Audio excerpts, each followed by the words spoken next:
Máximo Kirchner buscó subir al ring a Rodríguez Larreta el último martes, en ese martes de madrugada frenético en el Congreso, cuando finalmente logró quitarle a la ciudad, si la media sanción de diputados se convierte en ley, 65.000 millones de pesos para el año que viene. Es el 10% del presupuesto porteño.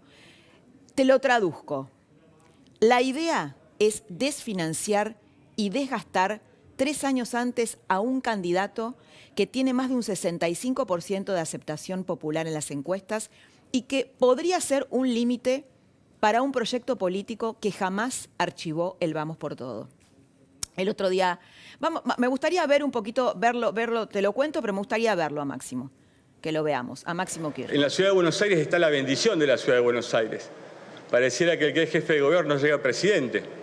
De la Rúa, Macri. Yo no sé si el actual jefe de gobierno será presidente o no de todos los argentinos. Ojalá sea el primer jefe de gobierno de hacer algo diferente a Macri y de la Rúa, porque cada vez que nos gobernó un jefe de gobierno de la ciudad de Buenos Aires, el país terminó endeudado y patas para arriba.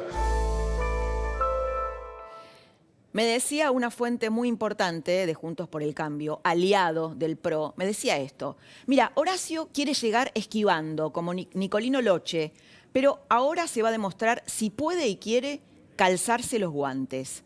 ¿Puede? ¿Quiere?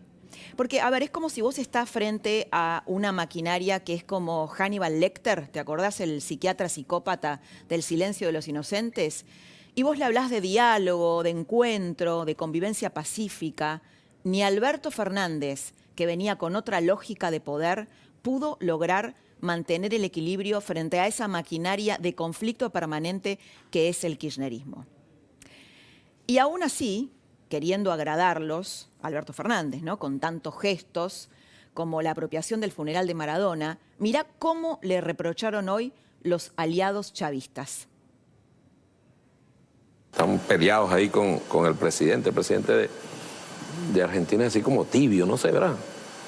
De tibio para frío. Uno lee algunas cosas y dice, Dios, ¿para dónde van?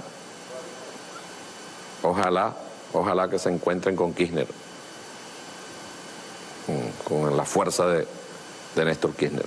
Ojalá se sienten que son superiores. Ojalá se encuentren con Néstor Kirchner, dice Diosdado Cabello. Bueno, el chavismo expresa lo que en realidad piensa el kirchnerismo duro y no termina de decirlo, ¿no? Esto es lo que expresa. Del otro lado también lo critican a Alberto Fernández. Hoy hubo un duro editorial del diario británico The Economist, ahí lo estamos viendo, que describen a Alberto Fernández como un presidente sin plan. Pero el ataque de la maquinaria K no solo apunta a desfinanciar a la ciudad y a vengarse de los porteños que siempre votaron en contra del kirchnerismo, sino lisa y llanamente busca, si pudieran, quitarle la autonomía, es decir, su rango de provincia. Te voy a mostrar un hilo de Twitter que te lo deja muy clarito. Mira, lo vamos a ver. Ahí tenés a Paco Durañona, es el ex intendente de San Antonio de Areco, es el actual senador peronista, que dice, qué gran error haberle dado la autonomía a la capital federal. Eso está montado sobre el tuit de Guado de Pedro. ¿Te acordás cuando criticó a la ciudad de Buenos Aires, a la policía de la ciudad de Buenos Aires, durante el funeral de Diego Maradona? Y después Fernanda Vallejos, que es un poco la alter ego de Cristina Kirchner, la economista, dice, imperdonable pero no irreversible. ¿No? Están yendo contra la autonomía porteña. Te quiero mostrar un tape de Lustó, de Martín Lustó, en donde defiende la coparticipación y explica por qué es un atropello, es un robo, la quita de fondos a la ciudad. Lo explica así. En la ciudad de Buenos Aires se utiliza toda la infraestructura, no solamente para los porteños. Ahí lo quiero corregir a Johnny, no es solamente contra los porteños. Hay otros 3 millones que vienen a trabajar a la ciudad diariamente. Claro. Y hay alrededor de 8 o 10 millones que vienen a visitar la ciudad de Buenos Aires del interior. Pero la pregunta es, si hubiera ganado un candidato K, ¿sería lo mismo? Claramente no. Claro. Buenos Aires es una ciudad federada, es como una provincia más. Entonces, se habla de federalismo, pero el federalismo es la protección de la autonomía local frente al gobierno nacional. Y el kirchnerismo todo el tiempo trata de manotear, no dando, sacándole cajas de las autonomías para tener control y disciplina política. Qué buena pregunta la que plantea Lustó, ¿no? Si hubiera ganado un candidato kirchnerista en la ciudad, ¿sería igual? Claramente no. También es cierto que el ataque de la maquinaria acá lo victimiza a Larreta y eso podría beneficiarlo. Eso es lo que dicen los kirchneristas. Dicen, che, pero pará, lo estamos subiendo al ring a Larreta, finalmente esto lo va a fortalecer. Bueno, eso fue en principio lo que le pasó a Macri. Tanto le pegaron a Macri que finalmente lo ayudaron a llegar a la presidencia. Sin embargo, a Scioli, en una situación similar, le pasó todo lo contrario. Salió a las pistas tan temprano que finalmente terminó desgastándose antes de tiempo y bueno, y ahora está en Brasil como embajador. ¿Cuál de los dos destinos le tocará a Larreta? ¿El de Macri o el de Scioli? El debate por la quita de fondos a la ciudad tuvo momentos delirantes, que duró horas, ¿no? Como la intervención que hizo el senador Jorge Tayana cuando comparó los planteos de la oposición con los argumentos a favor de la digamos, los argumentos sobre la violencia de género. Lo escuchamos. Me acordaba de una imagen que no tiene que ver directamente con esto, pero que es una imagen bastante común en los casos de violencia de género, que es el hecho de transformar el victimario en víctima. Yo la maté porque me hacía la vida imposible, la maté porque hizo otra cosa. Y no entendía por qué me acordaba de eso. Y me acordaba de eso porque realmente algunas de las opiniones preopinantes realmente preséntanse como víctimas cuando son los victimarios. Tayana, a ver, además de banalizar el tema de la violencia de género, hay que recordarle a Tayana que en los casos de violencia de género, el que tiene el poder, el que ejerce el poder, es el más fuerte sobre la más débil, ¿no? Hay una relación ahí asimétrica de poder. Pero acá pasa al revés. Los recursos los maneja el Estado Nacional, cooptado en gran parte por el aparato kirchnerista. Y está claro que quien maneja los recursos no solo detenta el poder, sino que tiene la capacidad de disciplinar a los demás. A tal punto tiene la capacidad de disciplinar que esa misma maquinaria ha logrado que los propios diputados porteños voten, 7 fueron, ¿no?, en contra de sí mismos y obviamente en contra de sus representados. Yo te diría, Tayana, que más que violencia de género, parece un caso de síndrome de Estocolmo. El síndrome de Estocolmo es cuando defendés a tu victimario, que esto es lo que le pasó a los diputados porteños, ¿no? Votaron contra ellos mismos y contra los porteños. El apriete a la ciudad y a cualquier otra provincia es posible porque no hay una ley que regule la forma en que se distribuye la recaudación entre la nación, las provincias y la ciudad autónoma de Buenos Aires. El tema es el siguiente: cuando se reforma la Constitución en 1994, se incluye la coparticipación con rango constitucional. Luego hacía falta una ley para formalizarlo. Esa ley nunca se llevó adelante, la política nunca se puso de acuerdo en esa ley, con lo cual no tenemos una ley que regule la relación entre provincias, nación y ciudad de Buenos Aires. Ese agujero negro, ese limbo, hizo posible que el aparato kirchnerista dominara a las provincias bajo el sistema del apriete y de la extorsión. Es decir, te doy si me votás. Como lo dice de un modo brutal el chavista Diosdado Cabello. Lo vemos. Y las mujeres van a estar al frente de esta batalla. Yo sé que es así. Yo sé que es la mujer la que se va a levantar tempranito, ¿eh? Y va a decir en la casa, epa, a levantarse con la Diana Carabobo porque hay que ir a votar. Claro, y el que no vota no come. Para el que no vote no hay comida. Si no me votás, no tenés recursos, ¿no? Sería algo así.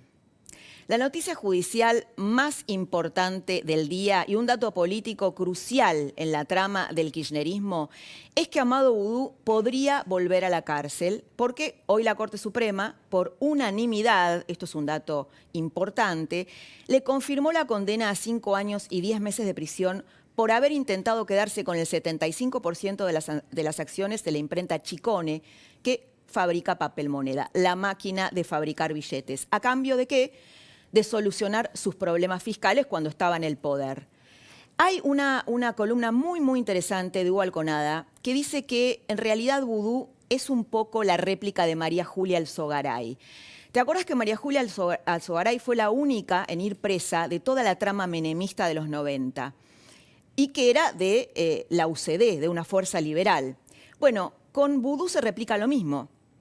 Fíjate que Boudou no es peronista, es el único que podría pagar con la cárcel toda la trama de corrupción kirchnerista, es decir, podría ser un chivo expiatorio no porque sea inocente, sino porque pareciera haber un pacto entre peronistas, ¿no?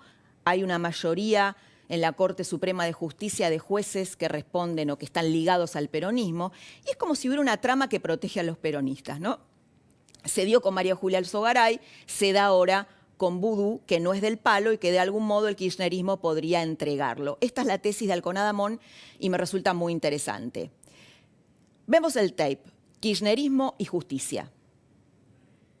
Vengo a asumir un compromiso que jamás quebraré. ¿Por qué se armó todo esto? En este tiempo de la Argentina en el que nos toca gobernar, Seguramente este tribunal, que es un tribunal del lawfare, que seguramente tiene la condena escrita. venimos a ponerle fin a la designación de jueces amigos, A mí me absolvió la historia y me va a absolver la historia. a la manipulación judicial. Y son ustedes, los jueces, los que se convierten en el ariete de este flagelo, que es identificar a la política y a los cambios en un país con la corrupción. Que la figura del arrepentido es definitivamente malo, porque es un sistema de compra-venta de declaraciones. No, bueno, es un sistema de... Compra-venta de declaraciones. No se compra. Compra-venta de No se declaraciones. compra ni Sí, se sí. ¿Qué grieta? No es ninguna grieta. A la utilización política de la justicia, El lawfare es la articulación de los medios de comunicación y del poder judicial para perseguir a dirigentes políticos, a líderes políticos. En la Argentina hay detenciones arbitrarias que no deben seguir ocurriendo. Tienen siempre que ser condenados por corruptos los peronistas. y al nombramiento de jueces dependientes de poderes inconfesables de cualquier naturaleza. No soy amiga de Lázaro Báez, nunca fui amiga de Lázaro Báez. Hemos visto persecuciones indebidas y detenciones arbitrarias inducidas por quienes gobiernan y silenciadas por cierta complacencia mediática. Es interesante ahí, ¿viste? Porque Cristina dice, siempre tienen que ir presos por corruptos los peronistas. Y es justamente al revés. Nunca van presos por corruptos los peronistas. Los que van presos son los otros, ¿no? Esto es lo que te estaba diciendo de Boudou o de María Julia Alzogaray, que de algún modo fueron chivos expiatorios, ¿no? Es muy reveladora la respuesta de Boudou a la decisión de la Corte, que hoy hizo un Zoom con militantes kirchneristas, y le reprochó muy duro a Alberto Fernández, lo está culpando, de no haber hecho nada por detener el lawfare. Lo vemos. El problema no soy yo, ni Debido, ni Milagro. El problema hoy, central, es que la principal perseguida política de la República Argentina se llama Cristina Fernández de Kirchner. Entonces nuestra democracia está muy condicionada. Porque no hay uno solo de los mamarrachos jurídicos sobre Cristina que se haya solucionado. ¿Cómo se traduce esta frase? Alberto, no cumpliste con tu parte de garantizarnos la impunidad. Esa era la parte del pacto para que vos fueras presidente, Alberto. Porque otra mala noticia judicial, viste que te dije un triunfo y, mejor dicho, 2 triunfos y una derrota. Bueno, otra mala noticia judicial para el kirchnerismo es que la Cámara de Casación Penal, el máximo tribunal penal del país, falló a favor de la constitucionalidad de la ley del arrepentido. ¿Qué significa esto? Un espaldarazo muy, muy importante para la causa de los cuadernos de las coimas que destapó nuestro compañero Diego Cabot y que reveló con datos y con hechos la trama de corrupción entre funcionarios kirchneristas y empresarios. En términos sencillos, lo que decidió la justicia es que los testimonios de los arrepentidos sirven como prueba para juzgar a Cristina Kirchner, que está acusada de haber liderado una asociación ilícita para recaudar coimas de empresarios de la obra pública. La decisión judicial desbarata el argumento del kirchnerismo y del propio Alberto Fernández, que lo veías ahí hablando, denostando la figura del arrepentido. ¿Cuál era el argumento? Que los arrepentidos eran extorsionados para declarar bajo amenaza de ir a la cárcel en la época de Macri, ¿no? O sea, que Macri de algún modo los perseguía políticamente y que había armado una persecución judicial en torno a Cristina Kirchner y que obligaba a estos arrepentidos, los extorsionaba, porque si no decían lo que él les obligaba a decir, un poco así, ¿no? Estoy planteando el punto de vista del kirchnerismo, bueno, podían ir a la cárcel. Pero después del fallo de casación, el futuro de Cristina Kirchner queda en manos de la Corte Suprema, que es el lugar donde últimamente van a parar todos los conflictos de la política. Esto después lo vamos a hablar con el profe Osona, que ya está acá en nuestra tertulia. Pero hay algo importante que quiero decirte y quiero destacarte, que la justicia siga manteniendo vivas las causas de Cristina Kirchner, desmorona, desmiente la teoría del lawfare, incluso para los propios. ¿Por qué? Porque revela que había pruebas verdaderas, robustas, consistentes, para juzgar y condenar los actos de corrupción de los funcionarios kirchneristas y que las causas no eran parte de una persecución política impulsada por el gobierno de Mauricio Macri. Macri ya no está y las causas avanzan de todos modos. ¿Cuál fue el éxito judicial que festejaron los kirchneristas después de 2 derrotas, entre comillas? Bueno, pasó lo que muchos temíamos que pudiera pasar. En la causa de los cuadernos, ahora el investigado es su autor, su investigador, quien impulsó la causa, Diego Cabot. Increíblemente, ¿no? O sea, si los kirchneristas volvían, era como clavado que esto podía pasar. Lo investiga un juez, que es Martínez de Giorgi, que tiene buena sintonía con el kirchnerismo, que quiere hacer carrera dentro del kirchnerismo, que pidió ver cámaras de seguridad para identificar a una fuente periodística con la que se reunía Diego Cabot. Es decir, quiere ver cómo hizo la investigación. Es una medida abiertamente inconstitucional porque nuestra Constitución protege el anonimato de las personas que nos informan a los periodistas en el marco de una investigación periodística, de una nota, de una crónica, de lo que sea. Es decir, protege el anonimato de las fuentes. Imagínate, ¿quién te va a contar algo importante o quién va a hacer una denuncia importante si no estuviera protegido por el anonimato? Bueno, el juez Martínez de Giorgi quiere ir en contra de la Constitución.